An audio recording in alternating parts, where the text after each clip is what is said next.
Clip number 127، اس میں آپ انشاءاللہ قرآن پاک کی سورہ آل عمران کی آیت نمبر 87 سے 90 کی تلاوت، ترجمہ اور تفسیر قرآن صراط الجنان سنیں گے۔ بسم اللہ الرحمن الرحیم۔ ترجمہ، اللہ کے نام سے شروع جو نہایت مہربان رحمت والا ہے۔ اولئک جزاؤہم ان علیہم لعنت اللہ والملائکۃ والناس اجمعین خالدین فیہا لا یخفف عنہم العذاب ولا هم ينظرون إِلَّا الَّذِينَ تَابُوا مِن بَعْدِ ذَلِكَ وَأَصْلَحُوا فَإِنَّ اللَّهَ غَفُورٌ رَّحِيمٌ۔ ترجمہ، یہی وہ لوگ ہیں جن کا بدلہ یہ ہے کہ ان پر اللہ کی اور فرشتوں کی اور انسانوں سب کی لعنت ہے، ہمیشہ اس میں رہیں گے، نہ ان سے عذاب ہلکا ہوگا اور نہ انہیں مہلت دی جائے گی، سوائے ان لوگوں کے جنہوں نے کفر کے بعد توبہ کر لی اور اپنی اصلاح کر لی، تو بے شک اللہ بخشنے والا مہربان ہے۔ الا الذین تابوا من بعد ذلک، مگر جنہوں نے کفر کے بعد توبہ کر لی۔ حارث بن سوید انصاری کو کفار کے ساتھ جا ملنے کے بعد ندامت ہوئی تو انہوں نے اپنی قوم کے پاس پیغام بھیجا کہ سید المرسلین صلی اللہ تعالی علیہ وسلم سے دریافت کریں کہ کیا میری توبہ قبول ہو سکتی ہے۔ ان کے حق میں یہ آیت نازل ہوئی۔ تب وہ مدینہ منورہ میں تائب ہو کر حاضر ہوئے اور سرکار دو عالم علیہ الصلوۃ والسلام نے ان کی توبہ قبول فرمائی۔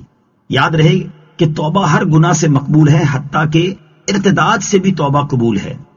ان الذين كفروا بعد ایمانهم ثم ازدادوا كفرا لن تقبل توبتهم واولئك هم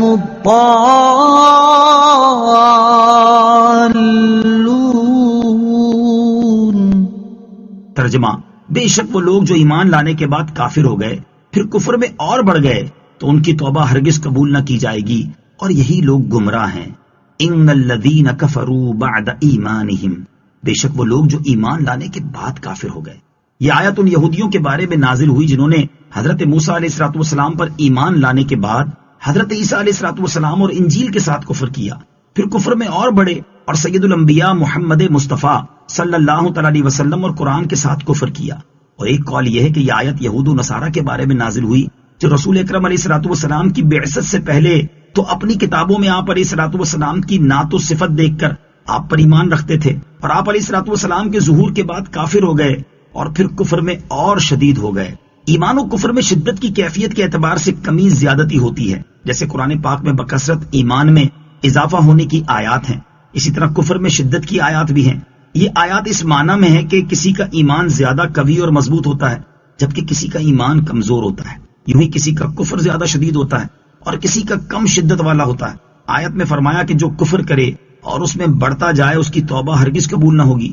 اس کا یا تو یہ معنی ہے کہ ان کی معافی نہیں کیونکہ یہ توبہ ہی نہیں کرتے، یا یہ معنی ہے کہ ان کی توبہ مقبول نہیں کیونکہ ان کی توبہ دل سے نہیں بلکہ منافقانہ ہوتی ہے، دل میں کفر بھرا ہوتا ہے اور زبان سے توبہ کر رہے ہوتے ہیں۔